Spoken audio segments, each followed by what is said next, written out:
საარჩევნო ადმინისტრაცია აქტიურად განაგრძობს 4 ოქტომბრის არჩევნებისთვის მზადებას. სხვა მნიშვნელოვან აქტივობებთან ერთად ამ ეტაპზე CESCO-ს საოპერაციო სასაწყობე სივრცეში ხმის მთვლელი აპარატების პროგრამული უზრუნველყოფა და ტექნიკური დიაგნოსტირება მიმდინარეობს.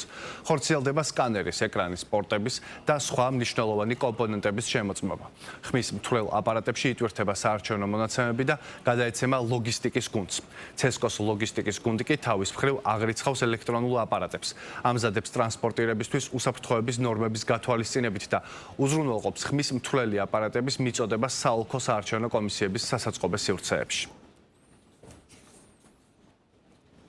ამ ეტაპზე ხმის მთვლელი აპარატები გადიან როგორც პროგრამულ უზრუნველყოფას, ასევე ტექნიკურ დიაგნოსტირებას. მიმდინარეობს სკანერის, ეკრანის, პორტების და სხვა მნიშვნელოვანი კომპონენტების შემოწმება, რადგან დავწუნეთ, რომ თითოეული მოწყობილობა გამართულად მუშაობს. პროგრამული უზრუნველყოფა გულისხმობს საარჩევნო მონაცემების ჩატვირთვას ხმის მთვლელ აპარატებში, ხოლო ბოლო ეტაპზე ხმის მთვლელი აპარატები გადაეცემა ელექტრონული გუნდის მიერ ლოჯისტიკის გუნდს. მას შემდეგ, რაც ელექტრონული ტექნოლოგიების გუნდის მიერ ხორციელდება ხმის მთვლელი ელექტრონული აპარატების მომზადება საარჩევნოდ, გადმოგვეცემა ჩვენ CESCO-ს ლოგისტიკის გუნდის თანამშრომლებს, ჩვენის მხრივ ვამოწმებთ და აღვრიცხავთ ელექტრონულ აპარატებს, ვამზადებთ ტრანსპორტირებისთვის უსაფრთხოების ნორმების გათვალისწინებით და ვაგზავნით 73-ვე საოლქო საარჩევნო კომისიის ტერიტორიაზე